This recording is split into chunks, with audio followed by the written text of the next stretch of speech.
Yes, hello. I am James Rowland. Today it's the WNR583. It's our New Japan catch up, and I'm not alone. I have the pleasure to be joined by the entire WNR team. Up first by my side for every WWE and AEW show. It is, of course, the fantastic Jaxie Scarlett. How's it going, Jaxie?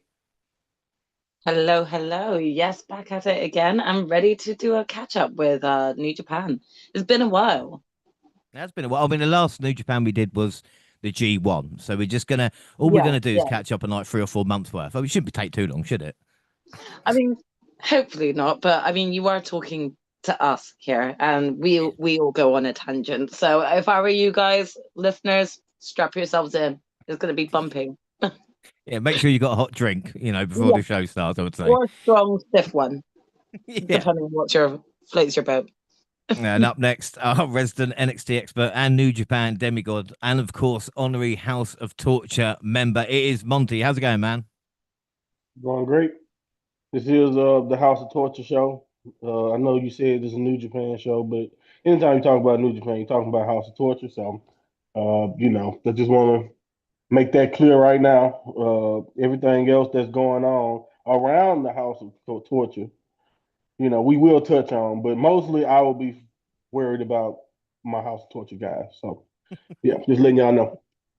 Yeah, without a doubt. And again, it was, I mean, I don't want to put it out there if you don't want to. And I know you did celebrate your birthday recently, and I know it's Thanksgiving. So you've been doing a lot of, I guess, enjoying yourself lately, shall we say?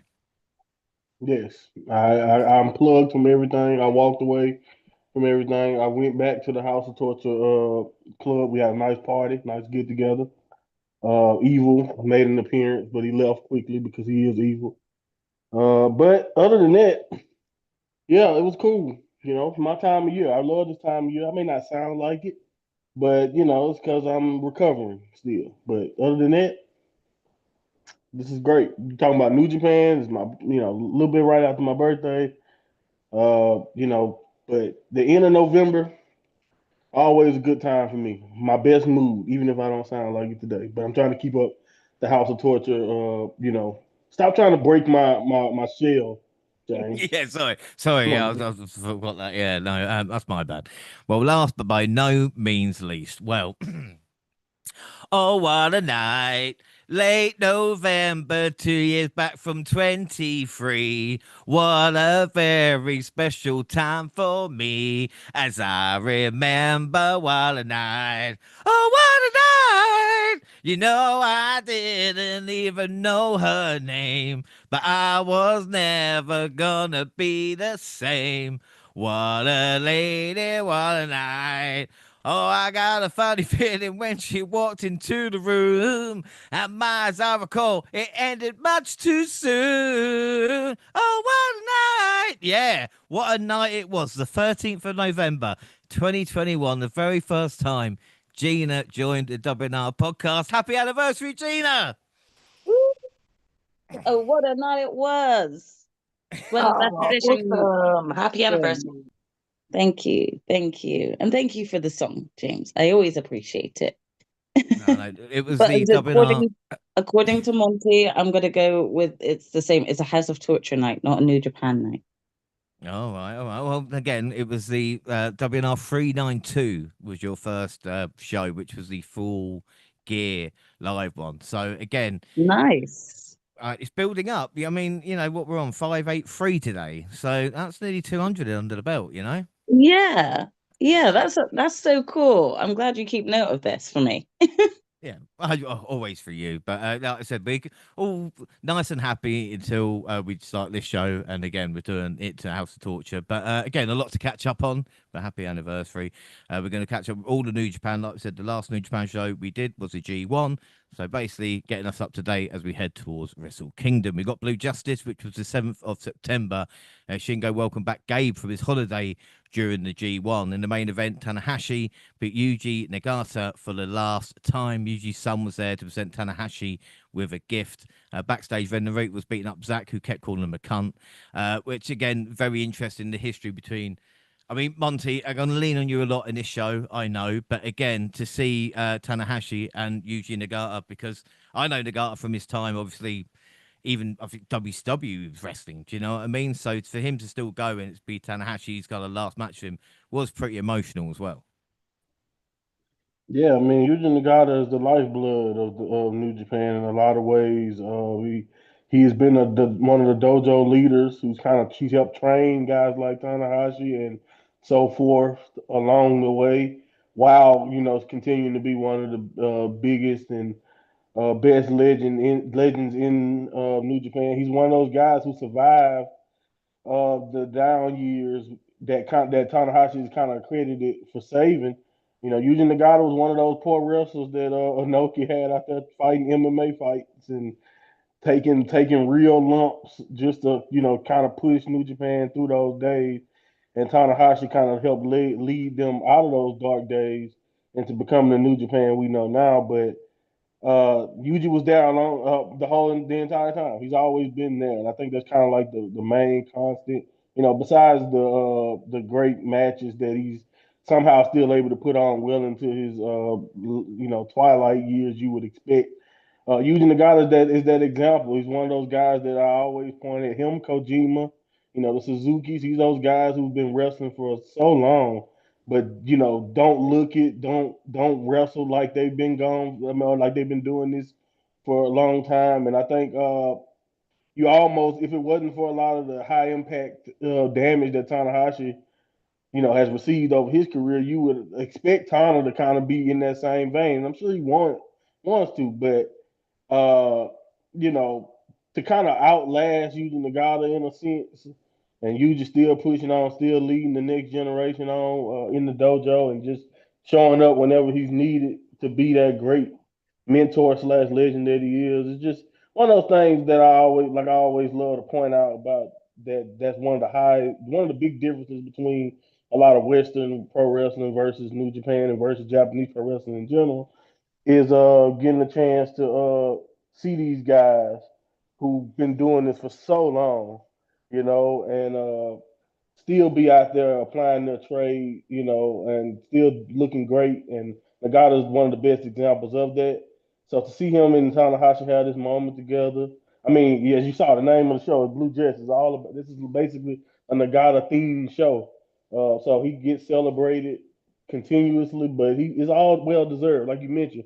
Pioneer. He spreaded what New Japan was across to many people who didn't know much about Japanese wrestling by being in WCW, along with the Mudas and a lot of other the great. I'm why I'm forgetting. I mean, Choshu's there. I mean, you got a Mm. lot of the greats who crossed over from Japan. A lot of new using the God as one of those guys who his name still stick out from their era because of the impact he kind of left, even if they weren't really allowed to do much in WCW. So yeah, it's meant a lot for both guys. It meant a lot for longtime viewers of New Japan, I'm sure. So I just thought this was just one of those awesome things. No one does a farewell run. I don't even know if you want to call this just a tour. Like it's just been an incredible year of moments for Tanahashi, and this was another one.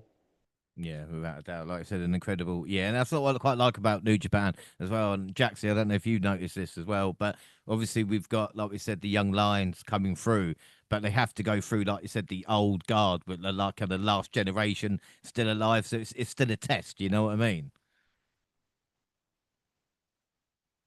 Yeah, I think that there's something quite humble about, just sort of like you say, the sort of veterans of the company being like, if you actually want to be accepted or respected, like you kind of need to go through this sort of initiation between all of these different veterans. You got to earn your that respect. You got to earn your way through this business, and it's like it really is an initiation almost. It's like everyone's got to go through it. There's not one person that is singled out or anything like that. Is very similar across like sort of all young upcoming new wrestlers at the moment. Yeah, no, I really like it. Elsewhere in Japan, in All Japan, we did have a tragedy.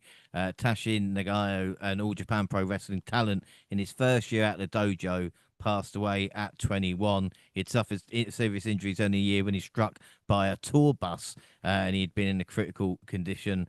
Ultimately, Sunday, the 7th September, is when he passed. And again, it's just a shock to her because Gina, we talk about wrestling, we talk about these stars that, someone like just like Tanahashi and Nagata, who've had these legendary careers, and there's someone a year out of the dojo, unfortunately. Do you know what I mean? And life's just cut too short there. Yeah, it's truly sad when moments like this happen.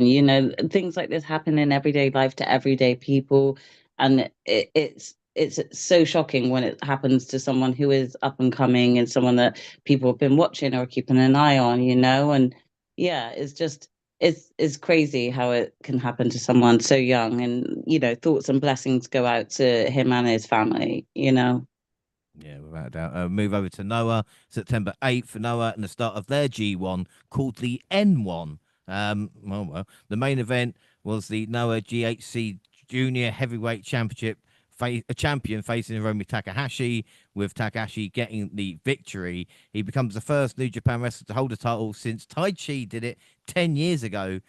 He also became the third New Japan wrestler to hold the title after Taiji and the legendary Jushin Thunder Liger. Obviously, I Googled it, Monty, but it is fun to watch another Japanese promotion. And it was a kind of good match, but is there, that's what I want to ask you, when it comes to other promotions working together, is this, like I said, it doesn't seem normal that Takahashi will go over there just to win the championship, if you know what I mean? Yeah, I mean, in years past, it definitely would have been normal. I always look back to me personally as a still, even though I'm probably like a tenured fan to you guys, like I'm still a short term fan by comparison to like how long their history. I mean, we go all the way back to '72. So back in the day, of course not. They didn't meld a lot. Like I said, mentioning Shingo, who was a Dragon Gate guy, or even when Kenta was here, who was a former Noah guy. Hell, even Taiji Shimura kind of got ties to Noah before he got ties to New Japan. So usually those guys would stick where they were. It's kind of like Naito now, who's kind of a free agent but refuses to wrestle anywhere else in Japan because he's always going to be a New Japan guy. He's kind of old school in that way. But since the pandemic, to me, and that's my moment of where it felt like we were finally starting to get more into promotional work on that side when it comes to New Japan and Noah and we all know about New Japan AEW, but even Noah and WWE, all of them have kind of just started to open their doors a lot more than they would, other than having like, let's for example, New Japan always kind of had a working relationship with a Mexican promotion. Sometimes CMLL usually, but it was AAA at one point now too. So like even Impact back in the day, so they've always did different things, but in the country of Japan, that's a little bit different. Dragon Gate kind of did their own thing. Noah did their same way with the women when it came to Stardom and the Sendai Girls and all that. So they didn't really cross a lot. And now since the pandemic, when I think because the pandemic was so effective to multiple promotions, the All Japan and Noah, a lot of New Japan, they all struggled with not being able to have attendance there, and they all lost a lot of money. So what I noticed over the last 5 years post pandemic, they've all kind of had a much better working relationship and helped each other out. Whether it means just specialty matches like something we'll see Tanahashi get offered soon, or whether it's stuff like this with the GHC title. Now again, still relatively new to me to see them see belts change hands like that and watch a New Japan guy go over to Noah and actually walk away with the championship.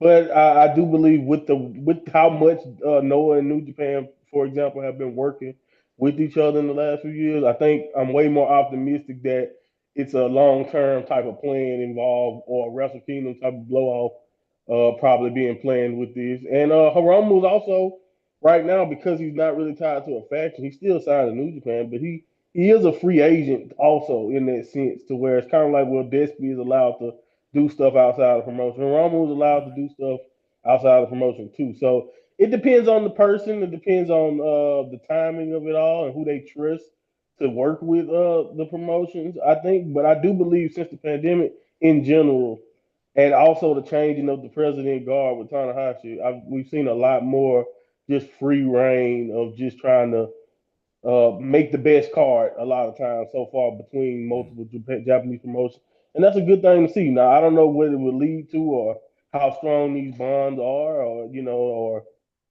how much more we'll get to see. But so far, it seems to be to me a direct fallout to just helping each other keep business going post pandemic. Yeah, without doubt. And I think you can see that. Like I said, the change in attitude, Tanahashi kind of opened up and talking about other promotions as well, even in his backstage comments and stuff like this. And he's kind of want to be open, like you said, and try and make good business. But we're going to go back to good old New Japan, September 12th. And sometimes New Japan puts on the weirdest shows. For 5 years, Shinji Champion has been New Japan's variety TV presence on TV Asahi, as well as New Japan World. The show casts a very different light on New Japan wrestlers and has entertained fans in Japan for half a decade. On September 12th, they marked the occasion with a special produced pay-per-view event. I have watched it and it was hilarious. We had a good-looking battle royal featuring Takahashi looking beautiful and the masked men battle royal.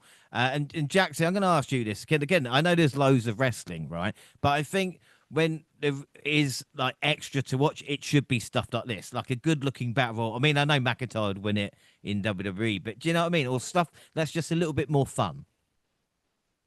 I think it's all about putting the right people in within that those battle royals, because I think that each person that was coming out, there was more and more intrigue, of what they could do in the ring, of who they could get at, who could potentially win it. Like you said, it's not much fun when we actually realize that we can just kind of already presume or guess the winner or the outcome. Yeah, just fuck around a little bit. Yeah.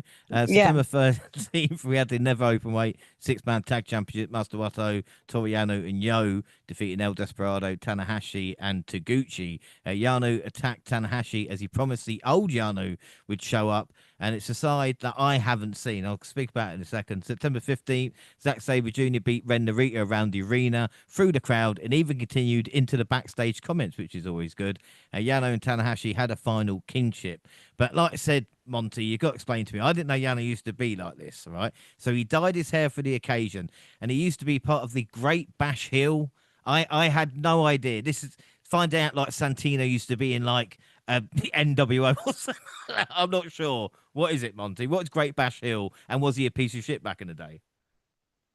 Oh, he was a total piece of shit. I mean, the Great Bash Heels, and that's Togi Makabe's faction. I mean, obviously they turned on Togi Makabe before they became Chaos. So, Well, that's it's where kind of chaos comes from then. So that. Yeah, the that makes a little origin bit of of sense. Yeah. Chaos. Yes, the original origin of the bad guy version of Chaos is an offshoot of Togi Makabe's Great Bash Heel. And they ran rampant. I mean, Tanahashi know for a fact. I mean, he talked about it after the match about like 23 of his 25 years he was next to Yano, and they started off as friends. Might have a drink, and then they ended up being adversaries for the next however long that was, because they were always on the opposite side. I mean, even when Yano joined Chaos, or when they formed Chaos, they were still bad guys torturing poor Tanahashi and Hantai. So it's always kind of been this thing underneath Yano. I'm not trying to say the black hair promotional funny guy is a fake version of him, because like I think that's him too. But it's purely like it's a legit alter ego. It's everything. Everything. His no smiles. It He blew you my he hit you mind, he man. hit you in the Like, head with you a know what I chair. mean? Like, yeah, Right. it's Yeah, yeah, yeah. yeah. I mean, the big power bomb that he does more of his amateur wrestling background that he never really shows when he's the opportunistic Yano. But yeah, man, Yano can't will and was known for being one of those guys that would kill you. Now, again, the Great Bash Heels in general were kind of like that for a time, especially when Maccabee was on top and he was the world champion. But yeah, man, they GBH. Those are some. I wouldn't say good times if you were the baby faces, of course, but like you had Giant Bernard, which is guess who Giant Bernard is? Matt Bloom. Yeah. Or Albert for people who For may A not Train, know. yeah, Yeah, big OA head, yeah. trains. Right. You had Gato and Gato and Jado were both in it, which kind of lets you know how it became Wow. chaos. But then you got Low Key. We know what Low Key was about. If you ever seen him fight, he was stepping on you and kicking the shit out of you. And Carl Anderson, before he became lazy and didn't give a damn, it was just Carl Anderson, young Carl Anderson. Shinsuke Nakamura, again, that strong style. All of these guys, Ishii, Yano, even somehow Val Venus was there. Uh, Honma, we got not gonna focus on him, but No, but I love that Honma, about New Japan because it always, do you know, even nowadays when we look back, it will be like, oh, Suji and Chase Owens. Do you know what I mean? There's always going to right, be one. right. Or my favorite piece of trivia of the first Intercontinental Champion in New Japan being MVP. Yeah, exactly. Yeah, brilliant. Yeah. No one would assume MVP was there, but no, it was MVP. Uh, But yeah, so yeah, man, Honma was also there. So a lot of the tandems and things that you see, Iska, who I think made an appearance with his claw, he was also a yes, yeah. GBH. Yeah. He was a GBH member.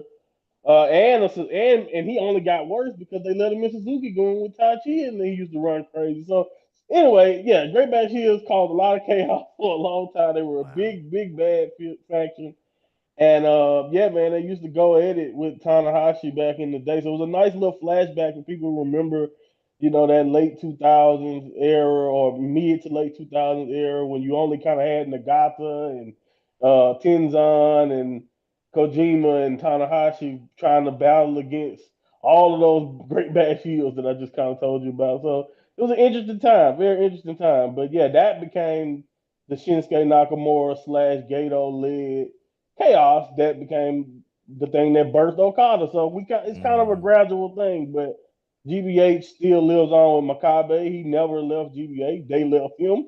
He made chaos. But yeah, mm. so whenever Yano wants to tap back into that he's going back to his old days as a great bash heel, and that's a precursor to the kind of goofball salesman that we kind of got out of him later in his career. Which, if you look up, you would think is because, oh yeah, he did so many death matches and all. No, Yano just said it's easier to wrestle this way. That's the only. Yeah, that's how I know him, though. This is the crazy Yeah, thing. Like, yeah, yeah. him and So, Taguchi, that's, yeah, it's right crazy. now, Um, Taguchi, I don't think he did not just start. I have no origin change for him. As far as I've ever known Taguchi, he's been throwing his ass around. It's crazy. I mean, Gina, it's great to find out these kind of weird things. I say weird, great facts from Monty. If we talk about it. And also by the sounds of it, it sounds like they're going all out for Tanahashi's last year. Do you know what I mean? Like they're giving us everything, even like the stuff from maybe a couple of decades ago. Yeah, for sure. I mean, again, even though I still say that I've recently got into New Japan, I still don't know a lot of this history behind, Tadahashi and a lot of the other veteran wrestlers that are in New Japan. So it's always great to hear it from Monty because he kind of explains it for dummies. Because I know, like, obviously they give you some like backstories a lot of the time when they're commentating on matches, but Mm. hearing about some of the previous stuff, it's not like I can religiously watch New Japan every week to just hear some fun facts of the past. So it's always great to hear. And Yeah, I do without a think doubt. that they're going all out for Tanahashi. I think that is kind of warranted, though. He's such a big deal with the Japan community that I don't see it being a quiet year at all for his last year.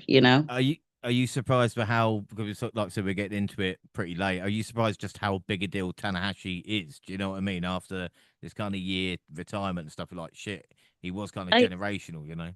I am for sure. Like as a fan that's recently come into New Japan, what 4 or 5 years ago now, I've started from. So again, I don't know a lot of the history behind a lot of the veterans. I did think that Tanahashi was quite put over, in my opinion. Again, I'm used to American wrestling. That's all I've kind of grown up on. So adjusting to the way that New Japan works and the way that they carry their wrestlers was totally new to me. So I did think in the beginning, this guy is so over. I don't understand why, blah, blah, blah. But each time I watch a new event, each time Monty lays down some new knowledge, about stuff about him, about others, it makes me appreciate it so much more. And you can tell like it's such a different kind of culture with the New Japan wrestling compared to like the American scene, and the way that they kind of like, promote their more Mm. popular wrestlers, I guess, you know. Yeah. Yeah, without a doubt.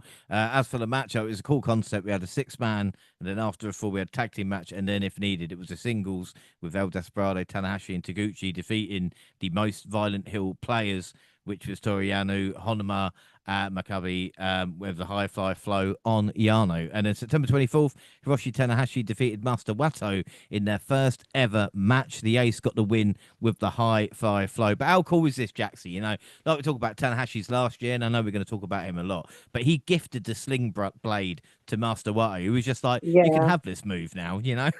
yeah. I mean, again, I think that that was another thing that, just to add from what my sister was talking about in terms of just getting updated via commentary and through yourselves on certain small little facts. So, hearing this is the first time Master Wato and Tanahashi had ever faced each other one on one. That's got to be a real privilege for Master Wato to actually be able to received that just before Tanahashi's retirement. But also, this is how you do a retirement tour. Mm, And it's not to say that what WWE aren't currently doing with John Cena's retirement tour hasn't impacted fans and wrestlers alike, because it has. But like it's taken over half a year to actually get to where we should have been at the very start of his like sort of send off tour. yeah. So it I think that's one thing I can appreciate from having gone through and watched a lot of what a lot of these matches that you're discussing, and also just kind of going back to what you said. We know that this is probably like a big massive sort of Tanahashi discussion throughout this current pod because of like the retirement tour, but this is how you do a retirement tour well. You showcase new talent. You see um Tanahashi sort of passing on his own moves and ensuring his legacy going forward within a wrestling business, like to New Japan. So anyone, going forward who is following Tanahashi's final year, you're getting a chance to see like him pass these moves on that I already know that I now can't wait to see Master Wato use, in Mm, future matches, and actually think back to Tanahashi. This is how you solidify and cement your legacy. And I think yeah. that this is the right way to do it. Yeah, that. And again, I mean, we're talking about September at this moment in time, and Yep. Tanahashi's been on every show as well. Do you know what Yep. I mean? Every road to, every night, even Yep. with the G1, the tag team matches and the undercard. Exactly. Like he could have just sat on commentary and just been cushioned, just had like a nice sort of reminiscent discussion about all of his previous sort of G1s himself. Instead, he was there working with new young talent, even in matches that weren't really necessarily like important to the G1 uh climax Yeah, overall. And yet like there's this man just actually putting over and working with younger talent. It's very humbling to see. And do you know what, this isn't me sniping at John Cena either, because I know that John would love to actually work with a lot of new talent before his retirement as well. But I think that there's like a mixture of more dedication coming from Tanahashi as this currently and still at the moment being like his full-time career, whereas John is obviously dabbling in other things such as acting and stuff, which may cause his schedule not to allow him to be this available as Tanahashi. So I'm not trying to compare completely, but what is a major difference is the care and the love that is being shown from creative in New Japan to how to handle this retirement tour compared to what started out as John's retirement tour. yeah, without a doubt. No, I think you're absolutely right there. And again, it would be interesting to see what Tanahashi does with so little time left. And Master Wato said he wants to graduate to Grandmaster, much like Grandmaster Sexay did. Things haven't calmed down between Shingo and Gabe. When Narita attacked the leg of Zack Sabre Jr. with a chair, everyone's bottom smells from time to time was Taguchi's message, but he wants people to tell him if he smells. I mean, Monty, that's a way of getting people in the building. Isn't it? Do you know what I mean? I mean, it might work. I mean, Taguchi just like, come and smell my bum. I was tempted.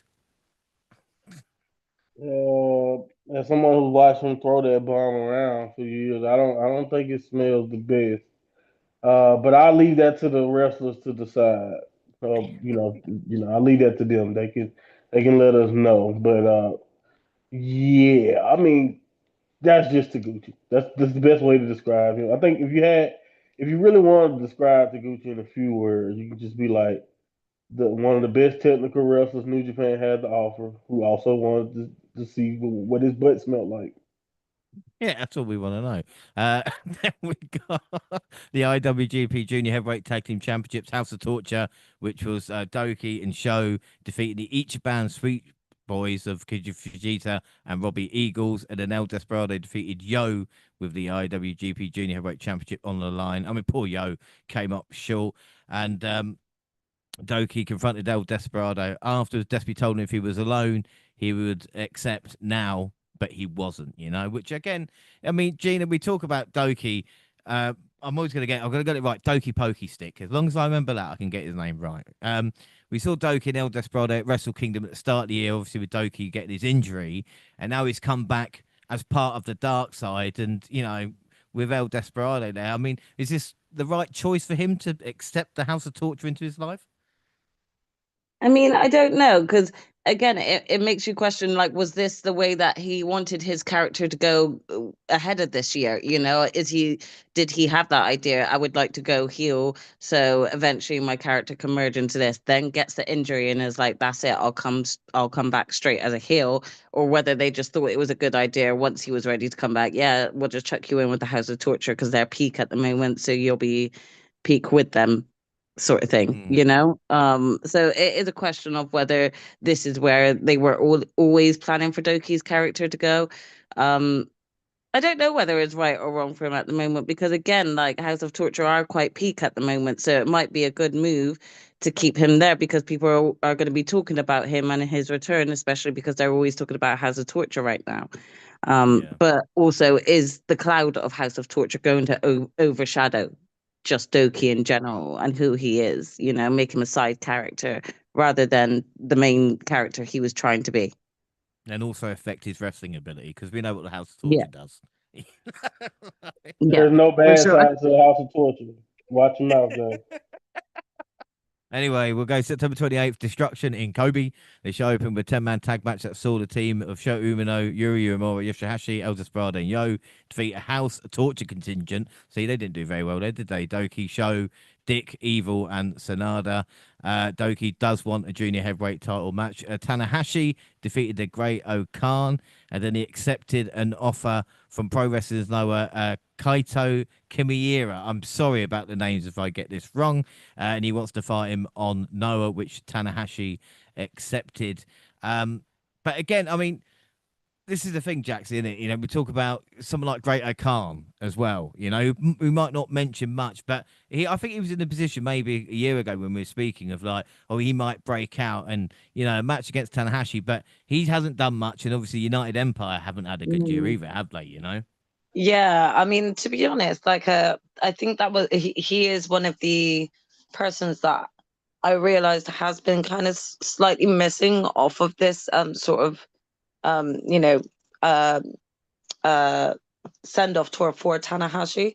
I thought maybe there'd be some form of like one on one or potentially even a feud, just because we know what Great O'Connor is like in his pride and everything like that. And I could just see him being like, no, you're not allowed to retire, Tanahashi, until I beat you, like one on one or something like that. He's been rather quiet along with United Empire. I don't know whether or not that's due to injury, due to maybe certain individuals wanting to get pushed, or even like I know that there was a lot of drama, wasn't there, Mm. between a lot of the gang of United Empire, which is a real shame, because it feels like as a sort of group, I think they've kind of slowly but surely ended up going a lot more downhill since the departure of Will Ospreay, compared to that of like the Bullet Club War Dogs, who are pretty much thriving not only under like the new leadership with David Finlay.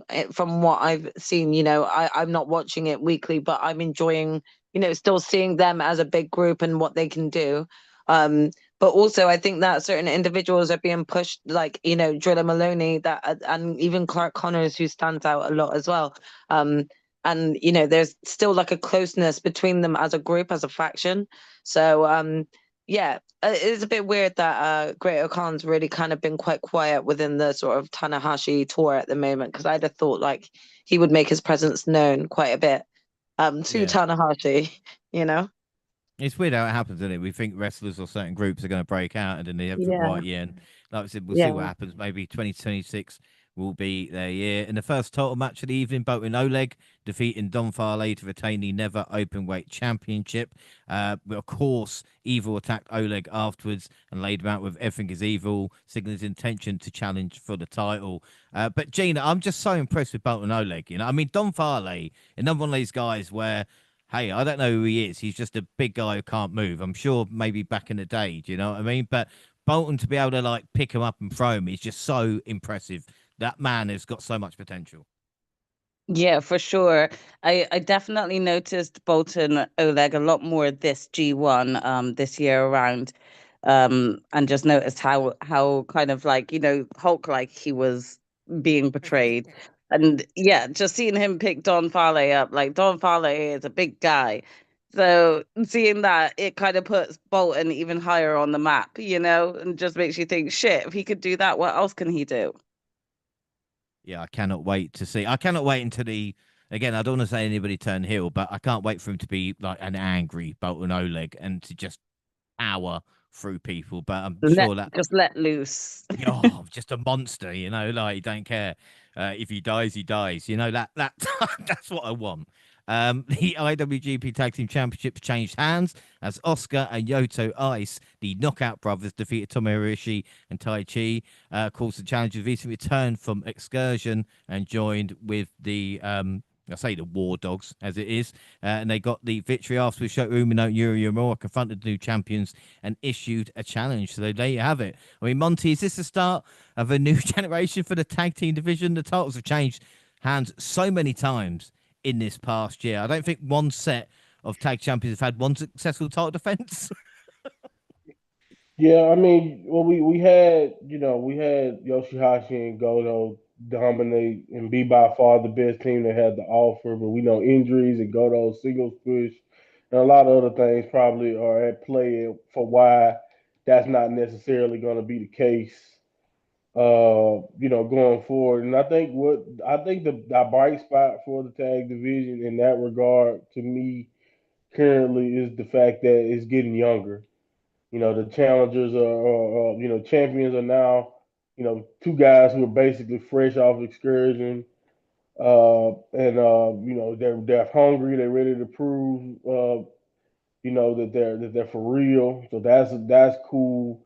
And then you have a refocused or like a now a different focus for Shota Umino and then Uemura, who for some reason their body language when they talk don't seem like they really like they click. They keep saying, we gonna be the leaders of Honda now that Tanahashi gone. Honda gonna go through us. So that's kind of how this team is formed, is based on that type of camaraderie. But it doesn't really feel like they like each other either, which is kind of funny to me when you really look at their body language. But at the same time, I think it's a healthy respect there, and I think I do like them being a team for now, and I like that being the focus. Not saying that Shota needed to kind of be out of the heavyweight picture, but I do love looking at a different side of him, and not to mention Utah Ice has mentioned that Uemura when he was a young lion, his very first match, I think either he got injured by Uemura or I don't know, maybe Uemura roughed him up. Either way it goes, Utah Ice don't like Uemura, and he thinks Shota Umino is faking being a tough guy. So it's kind of I like the energy here. I think we have potential for this being a nice little rivalry, or at least.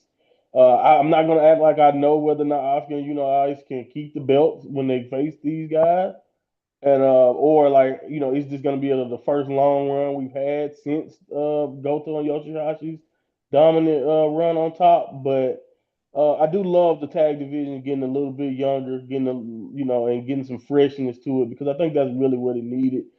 And it'd be interesting to see where the tag division is going into not only tag league, but this next year too in general, because it feels like like you said, we're on the cusp of something different as far as that division goes. But we'll see if I'm right or if I'm just guessing. Yeah, Bishopman can't keep winning, can they? You know, but again, Yeah, Uterice is like a real throwback as well. You know, I wouldn't be surprised in a few years' time if he's up, you know, fighting for top titles as well. Because there is something different about him. And again, when he finishes with like big up, you know, stay hype and that, I'm like, yeah, I'm into it.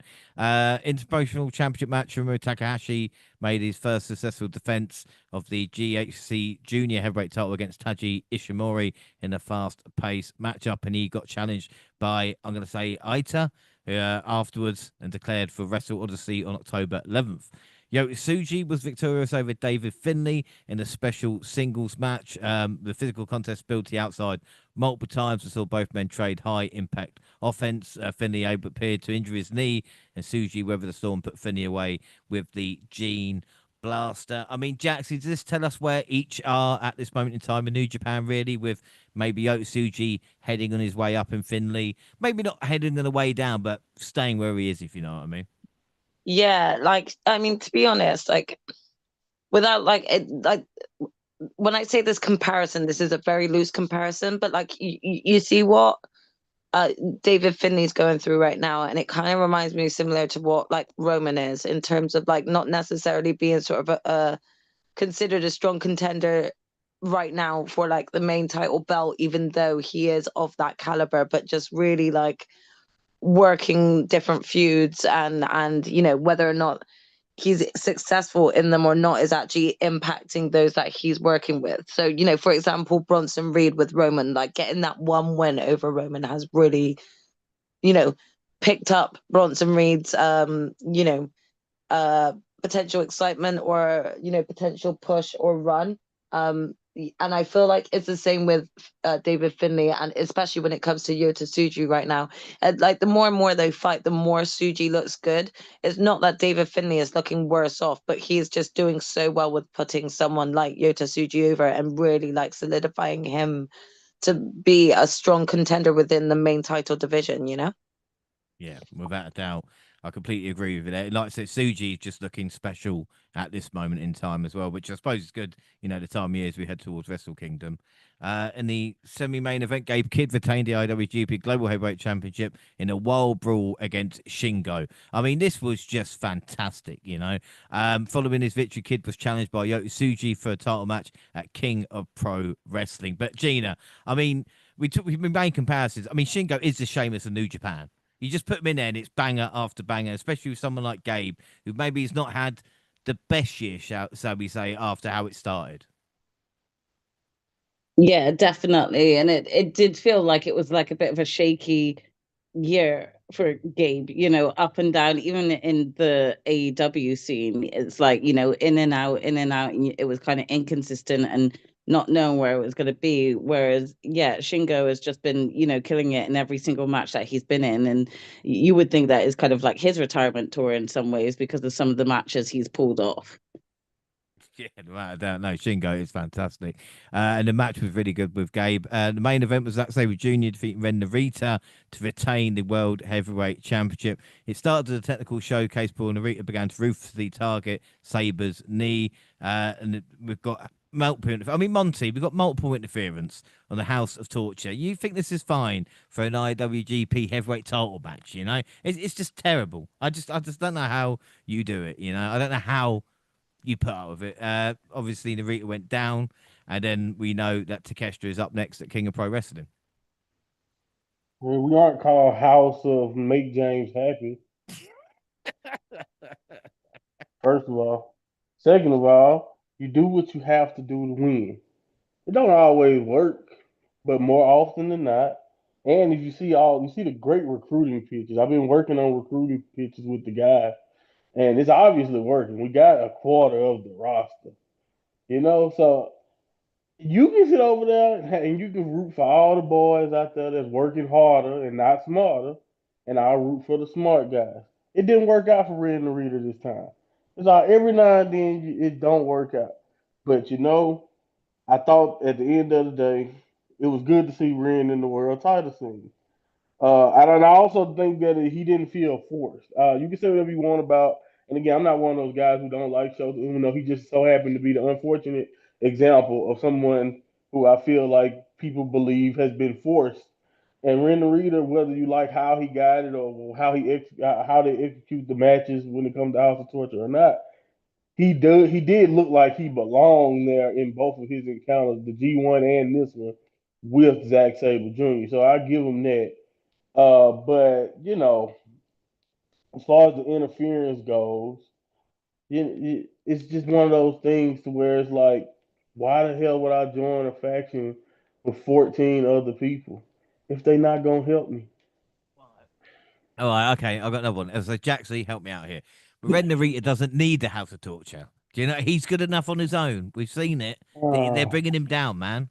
I don't know. I like this. I like to be honest, like again, I'm very new to like sort yeah. of I'm very green, like 4 or 5 years into sort of New Japan. But like seeing sort of Ren join the House of Torture, I didn't think that this was like a good fit. But slowly but surely, I've become a fan like Monty, and like to see how Ren is now kind of almost become sort of leadership material around Mm, the House of Torture. I love their dynamic. I love their um camaraderie. Um, they kind of mm. started to win me over. All Yeah, right, see, we'll move I on. knew I liked her. We'll I knew I move liked. on. No, I don't. I don't like it. I might end up being initiated into the House of Torture Oh if Monty puts God. a good word in for me. So I've got to be on his best behavior. Yeah, I have my people call your people. October Full Standard Row 2 shows filled with tags. The main event was Takahashi. Takahashi, Shingo, and Suji with Titan defeating the Bullet Club War Dogs. And Titan has joined the unaffiliated now. October 6th, Driller has been planning Sanada's funeral. Evil made Bolton shine up the never openweight title for him. Shooter Umino defeated Oscar. Yuri Uemura defeated Yuto Ice. So obviously it looks like a tag match is going to come. Then the IWGP Junior Heavyweight title. It's Doki versus El Desperado. With the official down, I'm going to say Kukai rushed to Desperado's aid, his new friend, back from the Scourge of Mexico to even the odds. But in the confusion, Doki grabbed his steel pipe, only for Desperado to turn the tables, landing a shot, followed by the Pinche Loco. But the official was down. Show struck again, used the steel plate to batter Desperado's skull. Doki capitalized, clinching the darkness stretch to force the referee's call, stealing the victory and the title. My God, I am in shock. Double champion Doki. I mean, Mm. man, can I just say what a run for Despe this has been, And I honestly didn't see that coming though, so I was kind of like, okay, fair play, Doki. This is why you turned heel because you were like, I get shit done. Now look at me, I'm a double champ. yeah, but it shouldn't be. I'm not. That's not how it shouldn't. That shouldn't work, And it should be a straight up wrestling match, and we just didn't get it. Oh my gosh, I, look at you! You was just complaining about why he Look joined. at this old man. What are the men that we Hey, call Karens? Look come at on. him complaining. You're I'm just like, all wondering right. why he joined, and then you see the results, and now it's like, I wanted a straight up match.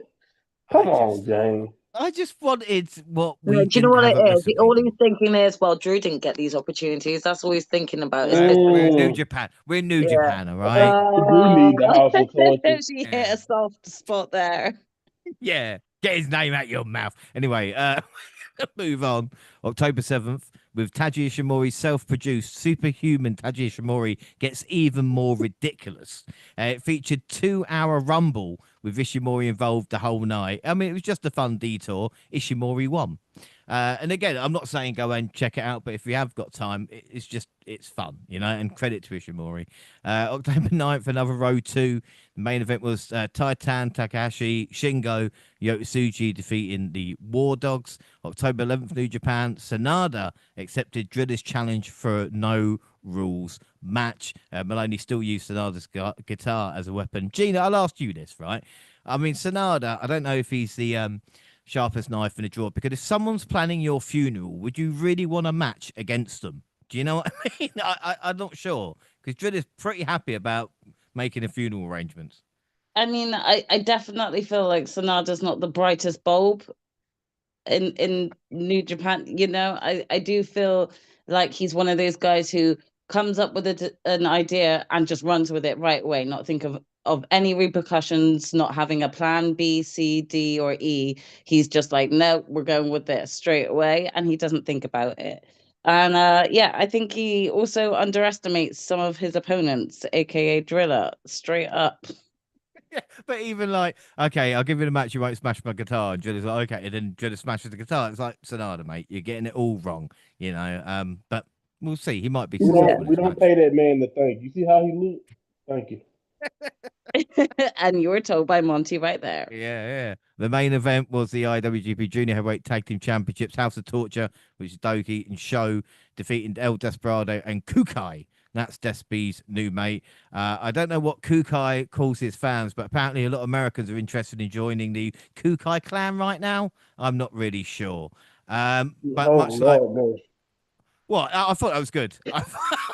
I thought that was good. I thought, should I leave it in or not? Yes, I will because it's topical. Anyway, much like when Doki won the junior heavyweight title, it was a Black Mirror that worked. October 11th, Noah Wrestle Odyssey. There was a poster of Kenta just as an astronaut, Jaxie. Just as an astronaut, just there. It was great. We don't get posters like That's that anymore. brilliant.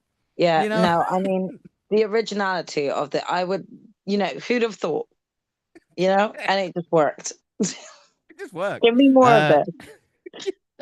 but that's not why we're here. Charlie Dempsey and Harlem Lewis defeated Jack Morris and Oka Sasaki, which was interesting to see.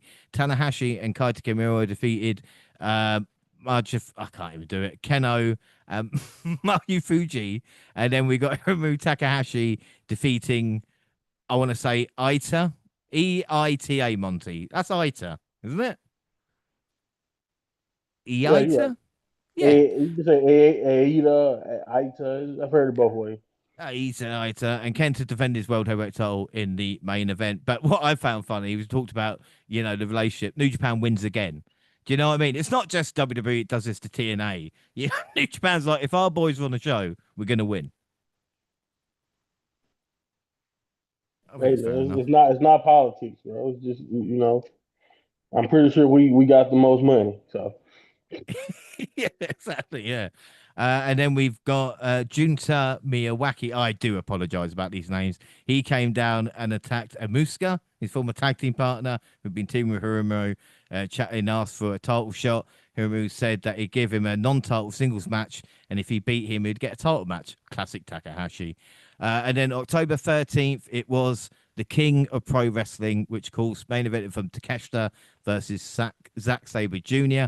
We got Sayuri recapturing the IWGP Women's Championship in the opening bout of the night, avenging a loss from early in the year against Sari in a hard-hitting 15-minute match. Sari gave Sayuri trouble with a series of Uranagis, but she managed to get the win. Sayuri was trained by Tajiri, I think that was right. And Monty, I do know Sari was in NXT, and her entrance was muted due to copyright, and she did get some booze as well. So I don't know if she's a heel now or what's going on. I don't know. I can't really explain it. As far as like why she was getting booed. To be fair, she is kind of like a not freelancer, but like she's booking. She's kind of like what Oscar kind of laid down. She's booking her own shows, selling out her own arenas. So she's not really affiliated with anybody, but they do use her because she's just that. She's basically the best women's wrestler in the world. If you really look at what she's been doing, like since leaving NXT and kind of just shedding all of the funk from the goofiness that 2.0 had her doing, she's been like a completely different animal, and she's extremely aggressive in the ring. Sayuri is one of the best, always been one of the best in the world. So this was a great little tandem to see, kind of go at it.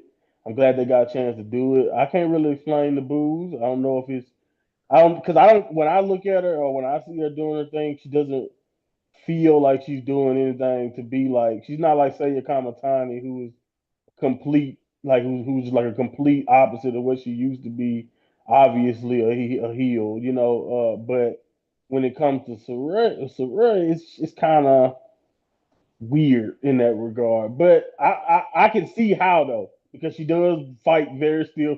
She beats the hell out of those girls. So if you want to say that's a heel just because of that, then sure. But I don't think she's doing anything heelish. But anyway, it was still great to see those two in this match. And again, 15 minutes. I always wish I could get more because I know it's another level both girls can go to. But for what we're used to getting on these cards, this is really good. Yeah, I mean, again, if I had more time, and I really don't, then Right. Stardom and stuff like that would literally be my next kind of thing to watch. So again, it is nice to see him on these shows because again, we might not see it that often. We got David Finlay, Clark Connors, and Taji Shimori defeated Hirumi Takahashi, Shingo, and Titan. With Finn got the pin on Titan, but there seems to be respect between the unaffiliated and the War Dogs. And Jaxie, I hope so, because do you know how difficult it is to spell unaffiliated as well after a while? What are your thoughts between these two groups seemingly might be merging?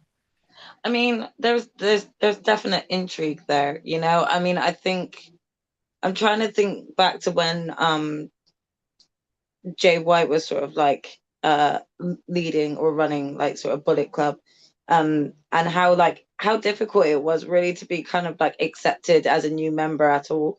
So to potentially get like a merging of more of different wrestlers who I wouldn't have ever kind of pictured to potentially merge with the Bullet Club. I'm intrigued. I want to see how this works. I want to see if it can work, you know? Yeah, They've it never seems got odd. like Bullet Club, like the Bullet Club have never been the type to like warm to other factions or actually be open to like, you know, adding to their ranks unless they were severely depleted. So it's very interesting to see sort of like this new dynamic since Jay White's left and sort of David Finley's running it now, and just seeing how so sort of much more open they are to considering other allies. Yeah. Or is he? I mean, that's the Or question. yeah, Is Finley running things? You know what I mean? Or I mean, is something pulling strings behind? there is also, you know, like is like Ghetto is very much like that slimy little Paul Heyman type, too poor fast one, you know. So there's definitely intrigue to really figure out what's going on behind closed doors here. Yeah, without a James doubt. being messy, by the way. Go ahead.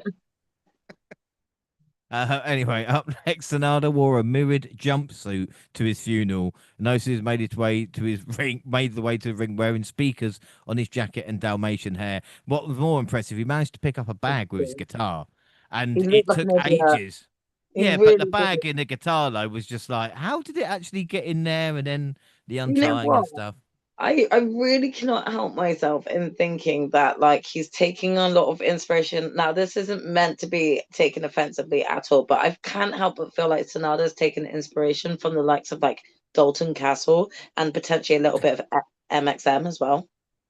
Just in, Ouch! Oh, you've just in got the terms of like the most ridiculous of outfits like being combined and like it's just completely I shouldn't be shocked by some of these outfits that he comes out in anymore, you know. yeah, But the exactly, speakers yeah. was just something I don't know what he was doing. Well, Driller fulfilled his wish to bash a guitar over the head of Sonada and then connected with the Driller Killer for the pinfall. We did see an image on social media with Maloney showing need numerous stitches to close the cut he suffered on his head during the match. But Gina, for me, Driller is a true heavyweight now, and I think he's one to watch next year because he has come on leaps and bounds. He seems ready to break out. For sure. Again, he is another one that I kind of noticed during the G1 that I was like, maybe he is one to keep an eye on. So seeing this coming out of the G1, I'm like, yeah, he's definitely being pushed for sure. And I'm not mad at it because he looks like he could definitely sort of handle being in that, you know, top division. Yeah, without doubt. And it was a great match. It truly was a riot in Ryogoku. We got Hiroka Goto, Yoshihashi, and Yo defeating Hartley Jackson, Koji Fujita, and Rhea Oiwa. That's right. Goto is back. but they didn't really mention it, Monty. I mean, again, maybe I'm a little bit surprised. Maybe it was elsewhere, but if this was like WWE, it'd be like the former champion back this Monday, and instead he's just on a like a 6-man tag match, and I'm going, fuck, it is him. He is back.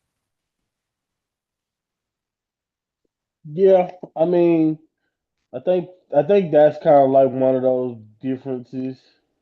Uh, not to say that they do this for everybody, because like I do think certain guys probably would get more of a focus, but it's just like uh they try to treat it like not always, but like some things that the company do. Like the only thing they really did was just say send out a little New Japan press release that scared everybody half to death because you think somebody done got released or injured, and just letting everybody know they could go to return from injury. But other than that, they didn't really do much. They didn't make a big deal. I'm not sure if it's because they wanted, you know, the main event to be the main event, be kind of undisturbed or what, or like not have, I don't know if they want how they want to do it. I think American wrestling, for example, what you just point out, they kind of guide you to pops more in a lot of ways in wrestling and in like what you mentioned, drill it in your head. This guy will be back in 2 weeks. This guy will be back in the next segment. This guy will be, you know what I mean? They love to drill that type of thing to make the maximum reaction for the moment. While New Japan kind of don't really present it that way. They don't really care to really shock you all the time. That's why when they actually do something shocking, it's truly like, wow, they did that. So, but yeah, I think it's just kind of like a little bit like cultural difference thing. But or you can look at it this way. If you don't think that's the good answer, you also can look at it like, uh, go. They just stuck Goto right back to where Goto is. Like his heavyweight run was great, but it's like but we need you here, and you can just all. I really do feel like that's the only reason why it took so long for Goto to get to the top.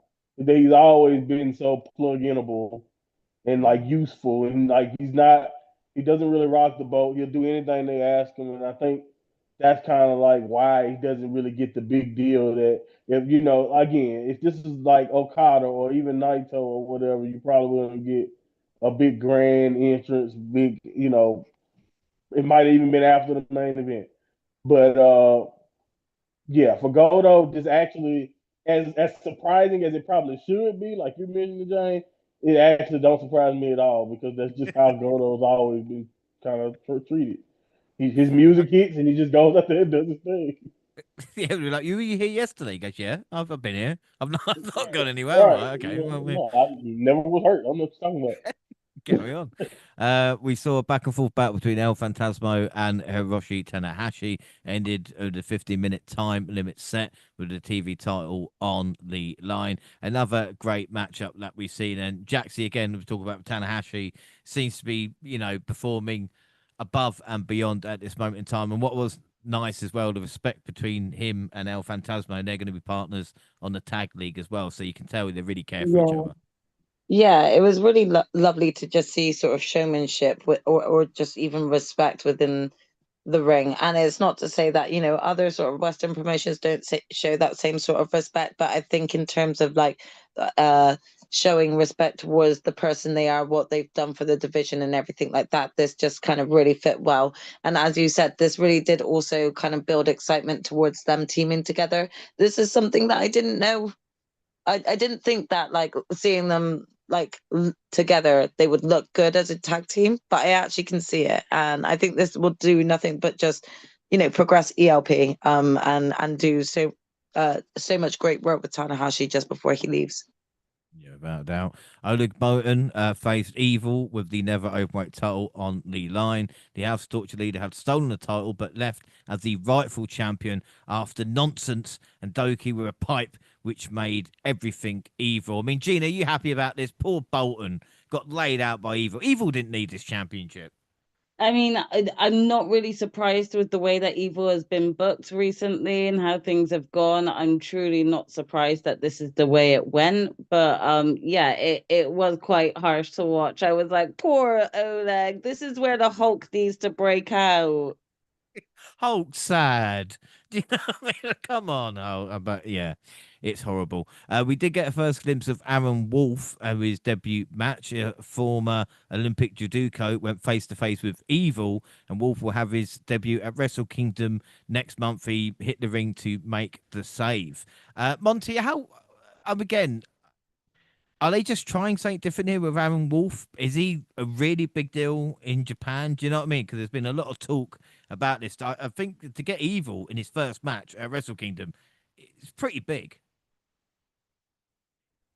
Thank you for that, by the way. Thank you for highlighting the greatest, the The greatest of title's all not on the time. line, thank fuck.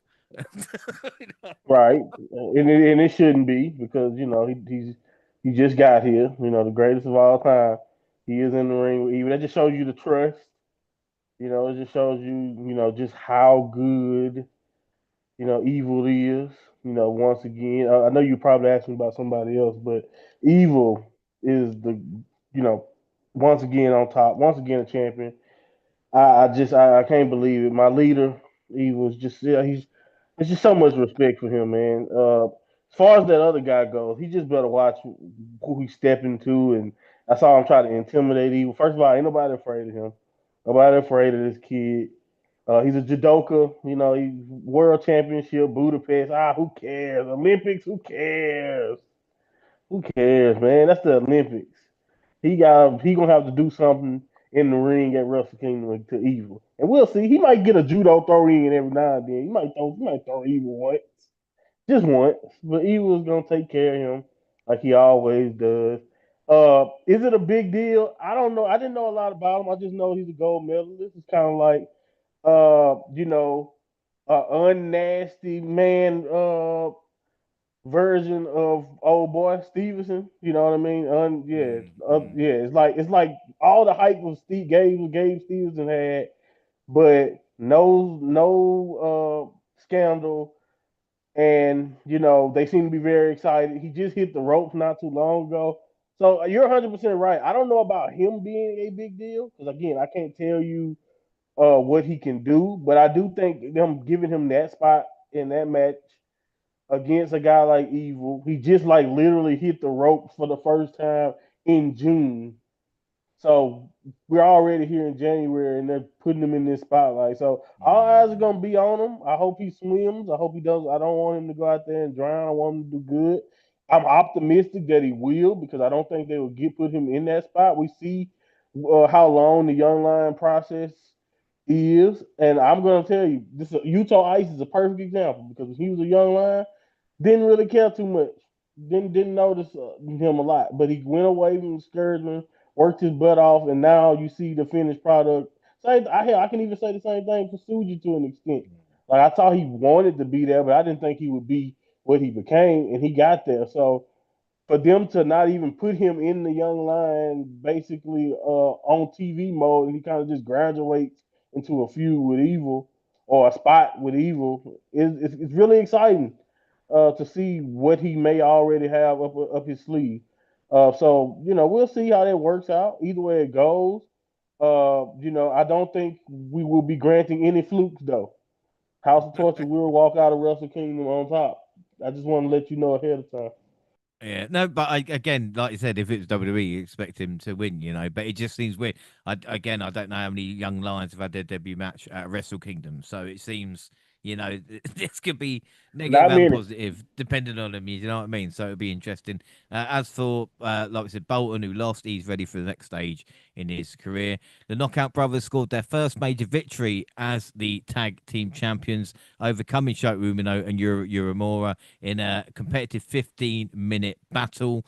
This was actually a really good match, Jaxie. We talk about tag teams in New Japan has been lacking recently, but as we've mentioned with the Knockout Brothers, it's something new and exciting, and I quite like it.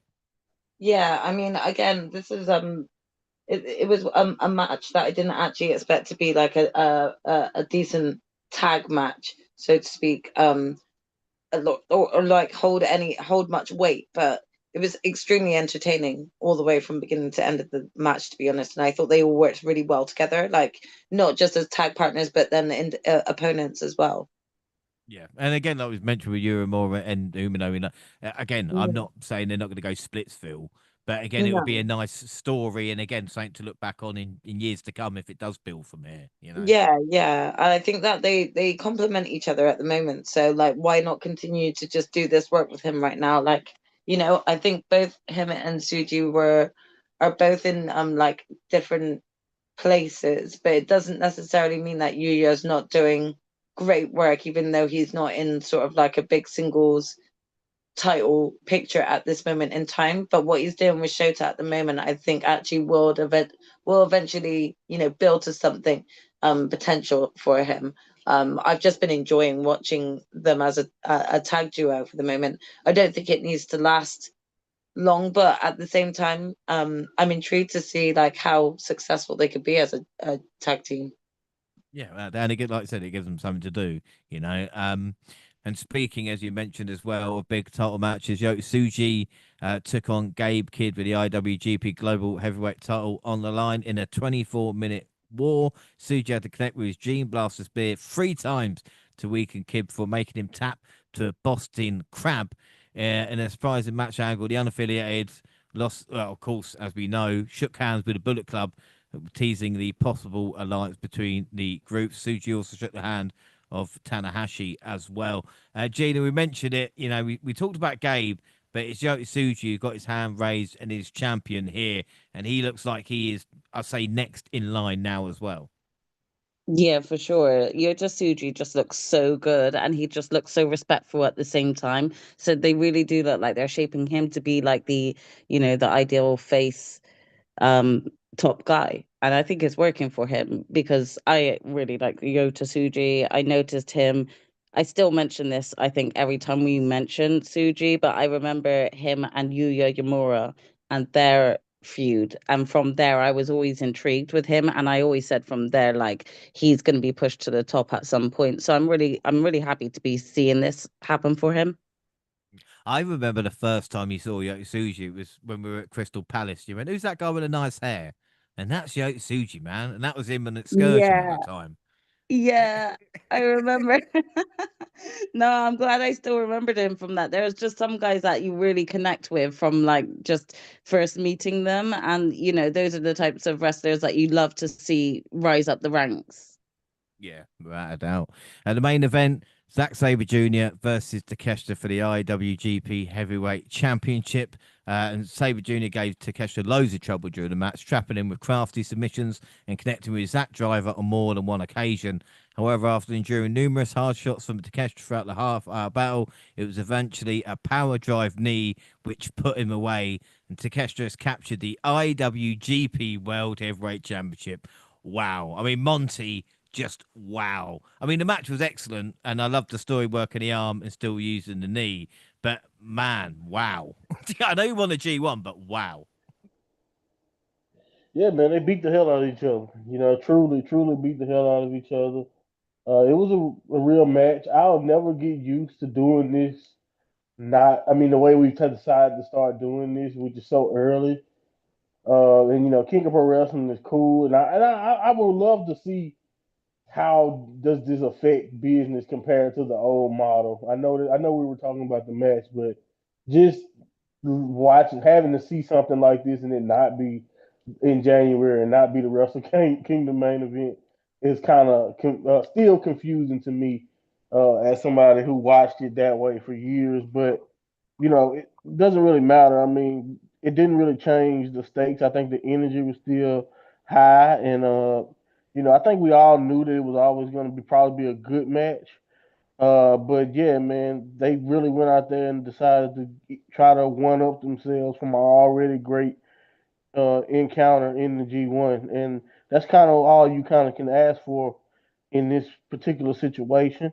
The selling was great, the finish was cool. It fit everything the story that they tried to tell.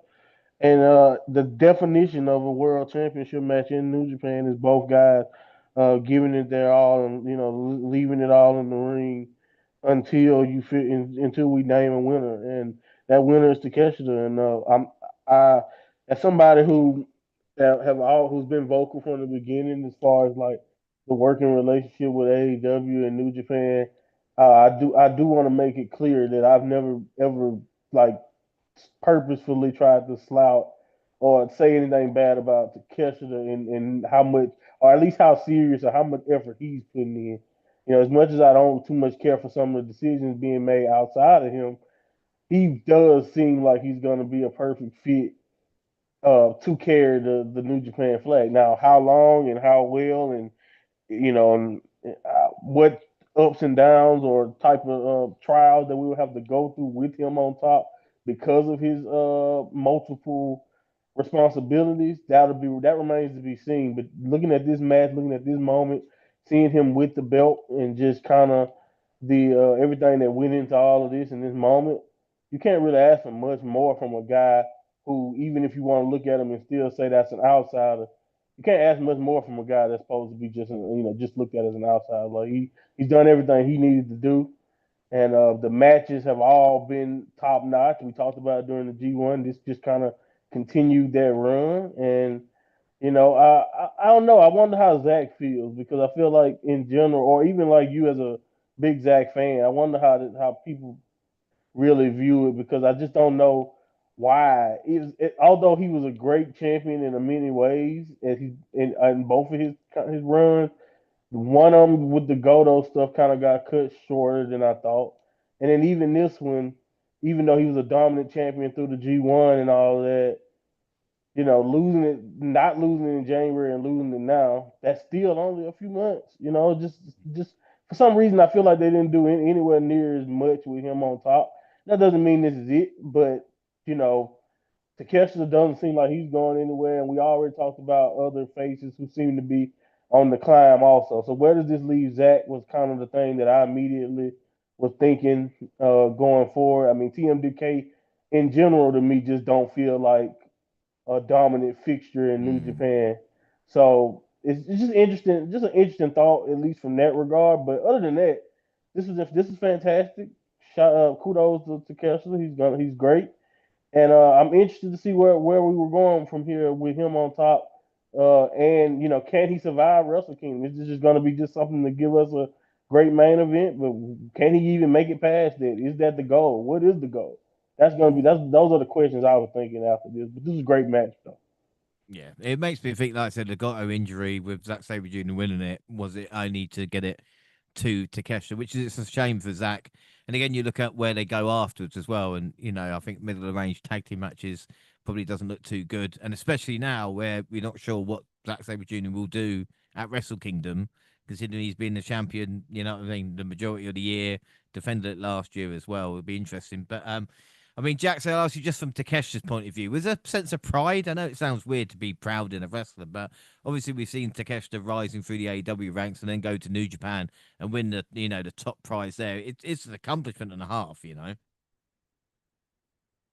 I mean, yeah, like slightly. I think you could really call it that without it coming across patronizing because you got to think about it. Like we first sort of came across Takeshita within the New Japan division where he was still quite green, quite new, quite young, honing his skills, then moving over to sort of like dominate sort of Western wrestling in a way that I don't think anybody sort of expected, like how quickly his popularity rised over there.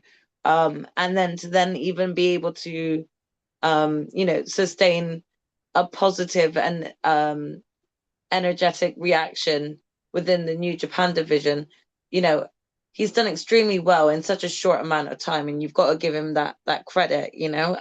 So there is a hint of pride there from those that have been watching him from the very start, from the very get-go. And actually seeing what he's managed to accomplish. And like, if you think about it, his year has been absolutely brilliant. He's had so many iconic one-on-one matches with such iconic wrestlers. And he's not only made them look good, but he himself has come out looking even better than what he did before going into that match. Yeah. So Yeah. he's earned that right to not only have people proud of what he's been able to do in such a short amount of time, but also probably be proud of himself and what he's managed to accomplish. Yeah, without a doubt. And it didn't take long for Takeshi's first challenger to be determined. I mean, he said anybody unhappy want to come out, maybe not the best idea, but answering the challenge was Hiroki Goto, of course, the former world champion in his own right, wanting to reclaim his throne. And Gina, again, I'm going to pick up what Monty said, and it's quite interesting. Do you think they've rushed this a little bit? Do you know what I mean? Like with the Takeshi, is it because maybe what they want to do with him in AEW, they said, look, we can use you for a couple of months here? Because again, beating Zack at Wrestle Kingdom and then got to challenge him afterwards could lead into the start of next year, you know? Yeah, definitely. I also think is that us being too kind of used to the American culture of wrestling, where they kind of, I don't like really saying this, but the easiest way to explain is kind of like having a jobber come in between and challenge straight after the challenge, the belt has changed hands, you know. So they look formidable. They've gone and had another defense against someone and they've won, and then go into another big storyline on, ooh, Goto will be great for the next one. So it was like, oh, okay, you're not gonna have somebody else like not smaller, but Like like a Ren Narita or someone. Do you know what I mean? yeah, Like we saw, yeah. yeah, someone that like you don't think is ready for this championship yet. So you know they're probably gonna lose and help Takeshita look like a great defending champ in the process until their next big storyline, you know? So again, I don't know if that's just us too used to the American culture of wrestling because they usually do that sort of format. But yeah, again, it was like, whoa, we're going straight to Goto. Let's go. Mm. Yeah, exactly. We move on October 19th, a Road 2 show in Tai Chi's old high school. The main event was just three guys, Takuma Michinoku, Yuri Yamura, Tai Chi, defeating House of Torture. Tai Chi said you might not be number one, but be the only one you can be. And that got me right there, man. I can see, Monty, why you like Tai Chi so much, but how weird for him as well to kind of go back to the high school. Do you know what I mean? That must be such a weird experience for him. Yeah, I wonder. I wonder. Probably weird, but I know it would be weird for me. That's kind of the best way Yeah, I I would. wouldn't want to do it. It'd probably be weird for me, but at the same time, he's also he's Tai Chi, man. He is. I really don't know. He's a special guy in a lot of ways, and I think part of that would be going back and doing something like this. So I'm not really that surprised, but yeah, it's a good point. I mean, should that probably should be way more nerve wracking than I'm pretty sure it was for him. I'm pretty sure he just got on his live stream and kept it going. Also, it probably helps if you're further removed from high school, like he is than I am. Like he's been out of high school for a long time, Yeah, I mean, if so Jaxie it may went not back, that would be matter as years much. ago, wouldn't it? Yeah, you're right. Yeah, yeah, Yeah, Hey, hey, I watch didn't it. see Hey, yeah. So anyway, after that, yeah, it's nice. No, good for Tai Chi, I would say.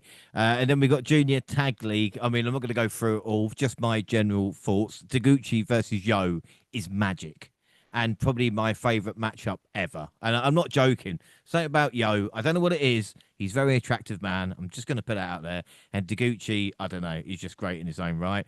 Connors and the guy, along with Gedo and Takahashi, tried to make the new conglomeration competitive.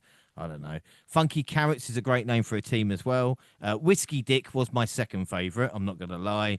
And Tiger Mask getting his last win and beating House of Torture was a very, very nice moment. Ichiban's Street Boys versus War Dogs was my match of the tournament as well.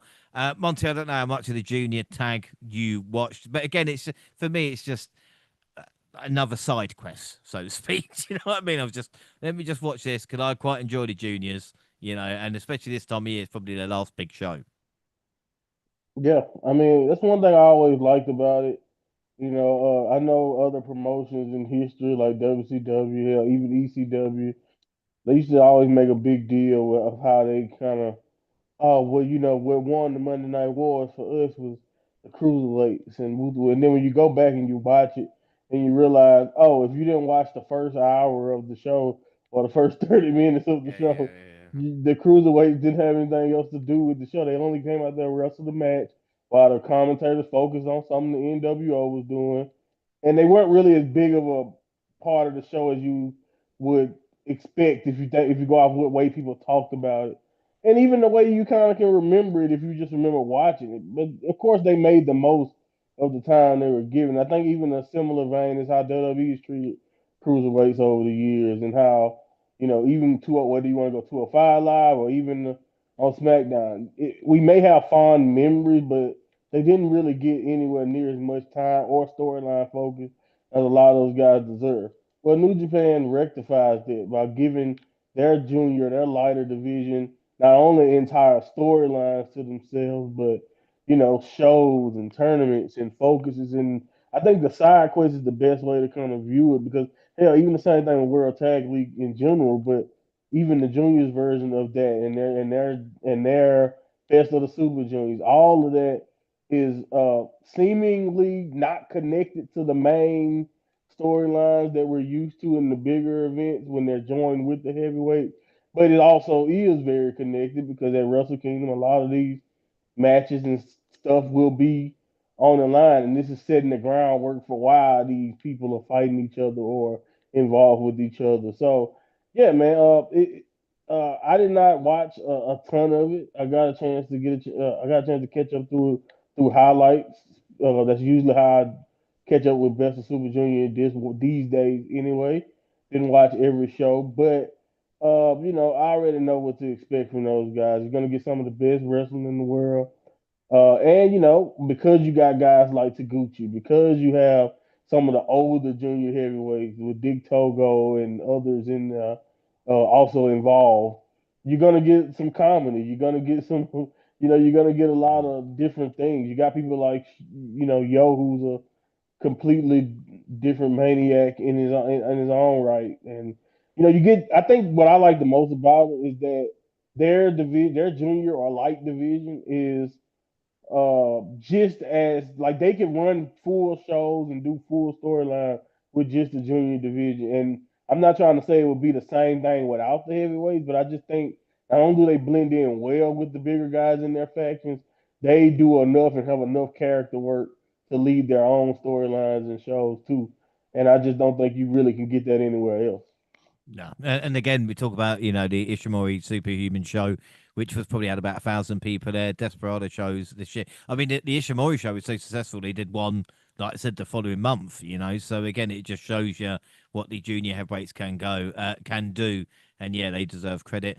And then November 2nd, I think it's the big last event we're doing. A lot of tag team matches. Let me get through it. Oleg Botin, Shumakato, Tatsui Matsumoto defeated Murashima Yasada and Zane J. And I got to say, I do like Zane J. There's just think about him. I think in a few years' time, again, will be something interesting to look at. Robbie goes Vegeta and Harley Jackson defeated Takahashi Gedo and Nagai. Taguchi, Daya, Kishida, and Yoshioku defeated El Desperado, Kukai, Tiger Mask, and Yamato. House of Torture, which was Evil, Ren Narita, Takahashi, Kanemaru, and Dick Togo defeated Shuta Umino, Yuri Uemura, Toriano Yo, and Master Wato. Shingo teamed with Yuta Rice and Oscar with Clark Connors to defeat Greater Khan, Callum Newman, Tempolero, and Jacob Austin Young. I still don't know if I can get used to Shingo being a part of that.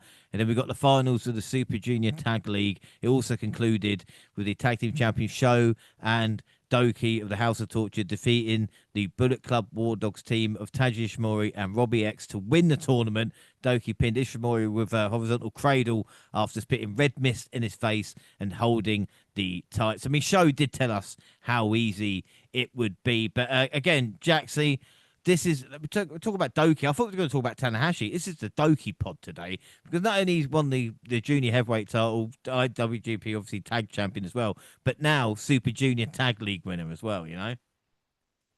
Yeah, I mean, like to say that like Doki is not following in the footsteps of Mercedes Moné is a bit of an understatement right now, isn't it? Like he's winning all the gold, he's winning all of the glory, and fair play to him. He's doing it well, and he's doing it in a way where he's like, I said I was going to take everything, and I am. So we could call this the Tanahashi and Doki show. I think that would be fair to say. Yeah, but we'll see what happens. Tsuji's title defense came in the semi-main event against Hiroshi Tanahashi. The match was Tanahashi's final appearance in his hometown of Gifu, and it was the gave the event its final homecoming name. Tsuji defeated Tanahashi with a Gene Blaster to retain his championship. After the contest, Tsuji thanked Tanahashi for the match and for the career inspiration. Motion Tanahashi addressed his hometown crowd. However, the farewell was interrupted by Yuta Ice, who challenged Tanahashi to a singles match for the November 8th show in Anjo. And I don't know about you, Gina, but this felt like the passing of the torch. And I think Yota Tsuji said it, I have to surpass the ace. I mean, that is a big call, you know? I mean, Yeah. ticket sales will help, but again, there's a lot to just say that. But again, they've done everything they can to put him in this position, haven't they? Yeah, definitely. We were saying earlier in the pod how Suji has been kind of pushed into that sort of position, and it seems like he's been well received. So seeing that, it did kind of feel like a passing of the baton, you know. And again, I think everybody was sort of backing that, fans and other wrestlers as well. It's definitely exciting because I do feel like Yota Tsuji is a good person, is a great person to kind of pass that torch on to. He kind of has that aura that is very similar to Tanahashi, and I think he could carry that on in the years to come. So it's really exciting to think about. Yeah, without doubt. And again, we spoke about Gabe Kid Evil team with Suji in the tag league, which maybe wasn't the two people I thought would be together, Gina. Do you know what I mean? I'm like, if we're going to put a team together, but maybe they Yeah, got respect. again, this makes me laugh because these are the types of tournaments that like I really enjoy. If you're gonna put a random tag team together, I really love it when they put a face and a heel together. That just doesn't make sense, and the two guys are just like, "What? Why are you putting us together?" You know, I think it's gonna be great to just watch and see how these two can either work together or work singly and act as if they're the sole one carrying each other in this tag team. No doubt. And the main event was Takeshita making his first defense of the IW World Heavyweight Championship against Hiroki Goto. Takeshita retained the title, pinning Goto after a raging fire. Following the match, Takeshita called for his next challenger for the Tokyo Dome, and Yota Tsuji, who just successfully defended his title, emerged to challenge. The two champions agreed to face each other with both championships on the line. Now, Monty, again, I probably thought Takeshita would beat Hiroki Goto, but for Suji to show up and put the title on the line, double title match, I was not expecting that. I don't know about you, what you were thinking, and what were your thoughts on the match as well. Yeah, I mean, again, I thought the matchup was cool. I think the only thing that hurt it was that it was kind of like what we mentioned earlier with giving him. I mean, giving Goto that shot is like you kind of defeat the. You kind of take the suspense out of it. As good as Goto wrestled, it's hard to kind of convince even you guys who've been watching long enough now to realize that most likely we won't have a title change this close to Wrestle Kingdom. Especially when the champion is already the G1 winner. So, yeah, so I think that's kind of the only thing that really hurt it, but I do think they still kind of did whatever they did a great job of trying to add some drama to it, even if, like I said, for the most part, I wasn't really buying it. But I do think again they had a good match, and I think uh, the stipulation thing. I was wondering, like I said, from the Zach match, I immediately got questions on what would be the way to go when it came to Wrestle Kingdom, and Suji being the way to go is not the shock, and I think what you mentioned is more of the shock, which is like, oh, okay, we're doing champion versus champion, and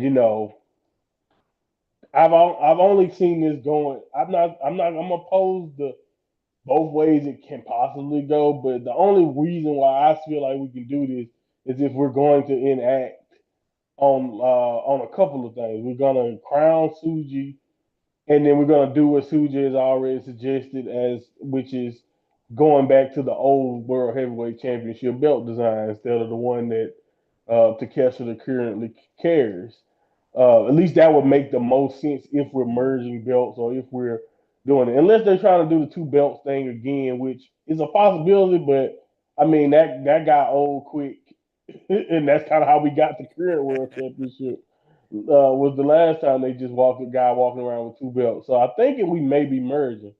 And I'm thinking either we're going to get another new belt design, which people will probably hate, or we're going to go back to the old one.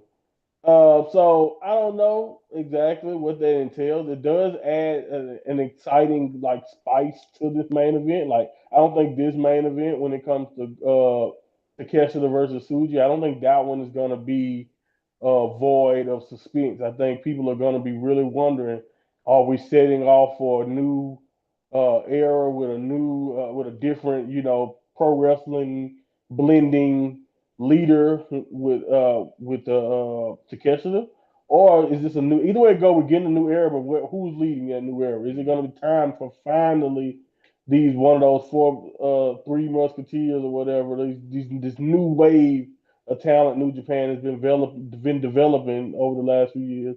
Is it finally time for one of them to take the crown and be the one to lead us? For it. And it's going to be interesting because honestly, you can make a case both ways. You really can. You can make a case that that it can work either way. My only thing is that Suji has kind of already been close to the championship. So to me, the best outcome is crowning him and letting Takeshi to be the one to crown the new leader of New Japan going forward. But again, that's just from my point of view. I can see other people or people who love Takeshita or who want him to do more in New Japan. Let's be led by Takeshita and Suji can wait and we can fester a rivalry between those two going into next year. It can go both ways, and I think that's a very exciting. If it's not the main event, it's definitely one of the special main events for Wrestle Kingdom. So I think at the end of the day, they've done a great job of building a nice, suspenseful contest where I feel like either outcome you can kind of convince me of, but at the same time, it's definitely a shocking one, and I'm really interested more so with the outcome of the belt. Are we making a new world championship that's just going to be a join up of this belt? If so, the global didn't really have a long lifespan, if we really be honest about it. But I don't know. I don't know. What do you think we're getting a new belt? Like that's the interesting thing about it. Like New Japan already has 15 belts as is, so I don't think merging one would be a big deal. I just think we just like this new. I think to be honest, as somebody who didn't like the new world, like the belt that Takeshita carries now, I didn't really too much care for the design. I didn't hate it like other people did, but I didn't really care for it.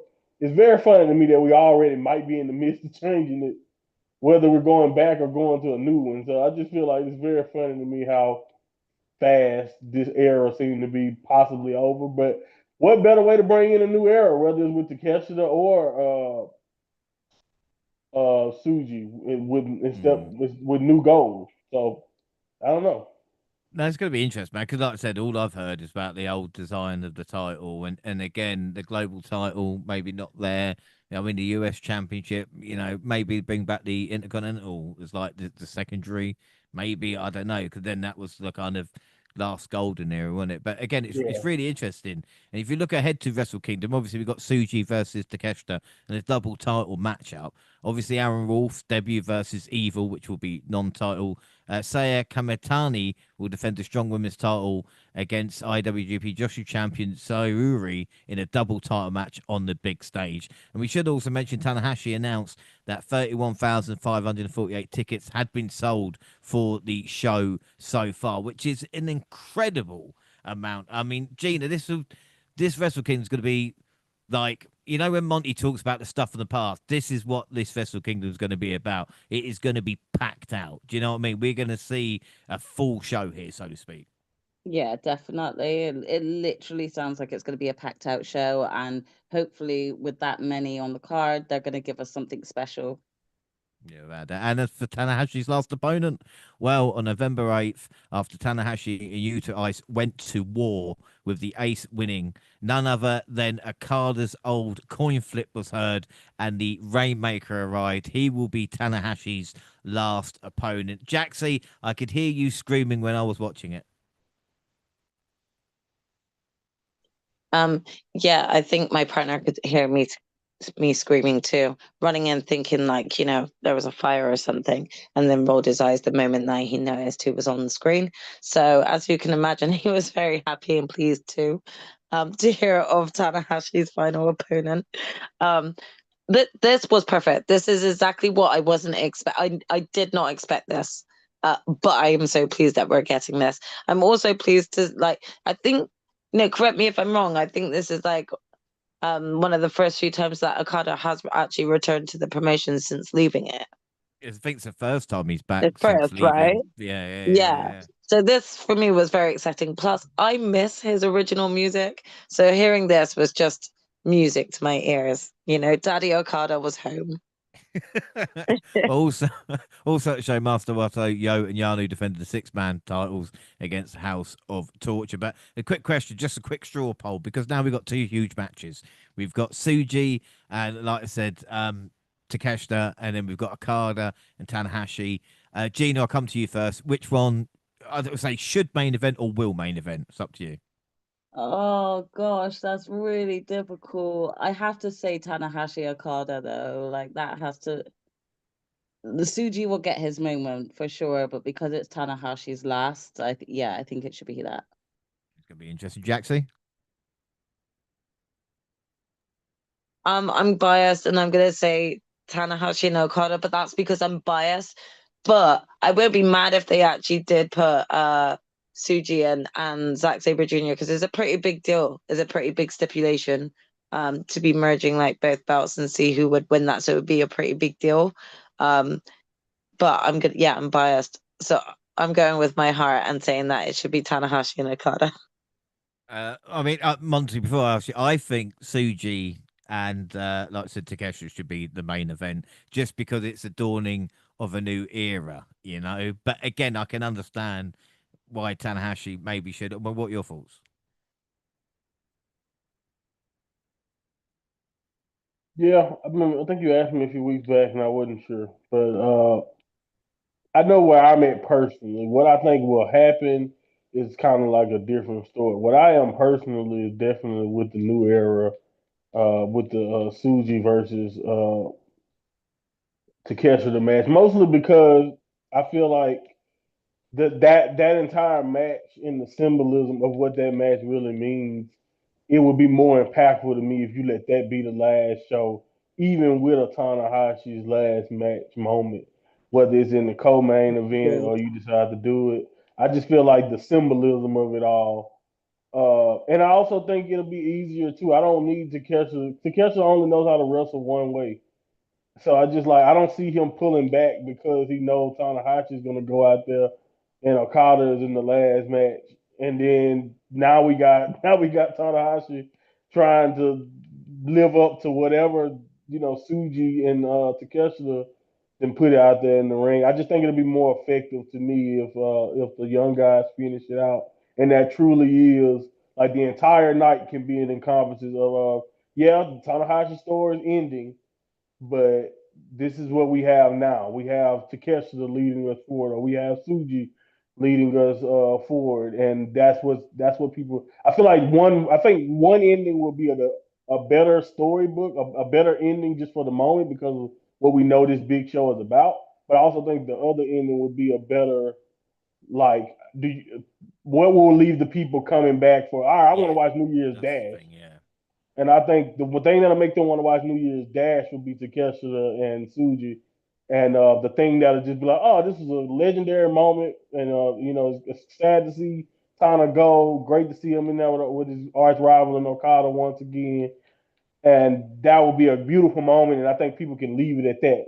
But what will get people wanting to come back and watch New Year's Dash, in my opinion, would be the Suji Takeshita match.